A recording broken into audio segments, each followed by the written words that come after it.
We've got another email. You're watching the mailbox.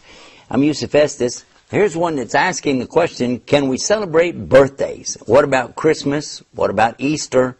And other celebrations? What about that? Well, first of all, in Islam we know that everything regarding worship of Allah is dictated by Allah and His Messenger, and we must not add to or take away from what's been said about that. In the matters of the life, though, just daily life, we're free to do whatever we'd like to do except what's totally forbidden for us. If something's forbidden, then we mustn't do it. So let us now examine exactly what we mean by celebrating a birthday. When someone is born, who did all the work? The mother. Who's the one that carried the child inside of her, and who's the one that went through the labor pains, and who is the one that raised the child up? So if anything should be celebrated, it should be celebrating the mother for her hard work and her efforts.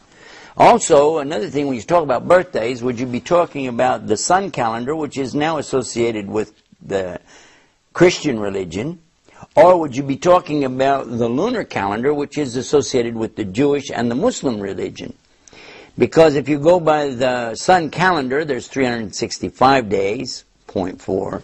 And then if you go by the lunar calendar, there is 354 days. So the years are not going to be the same anyway. So if you said, well, it's just for fun, I want to have a cake and I want to put candles on it, well, then you got another problem. The candles on the cake actually are not coming from Christianity or Islam. They're coming from the Celtic religion, and this is the Druids, many, many centuries ago, and they used to worship fire and things like that, and this candle represents that. So we're starting to really infringe on the area here of worship, and this is why birthdays, Easter, Christmas, and all the rest of it is not something acceptable in Islam, because it implies a type of worship or celebration other than what's been approved by Islam. We do have two main Eids called Eidain, and that's Eid al-Adha and Eid al-Fitr. And if you understand how that works, we've got plenty of time to celebrate in there, have a good time. And as far as some of the other celebrations people are talking about here, I wish you would talk with your imams about this and find out the reason why. Okay, we've got another one in here. It's asking about plucking the hair from the face and the eyebrows. Well, if you're altering what Allah has given you, you must have a really good, legitimate reason for this. Talk with your imam about this and he'll explain it to you. But basically, if you have something that's not characteristic of normal appearance of a human being, this is one thing.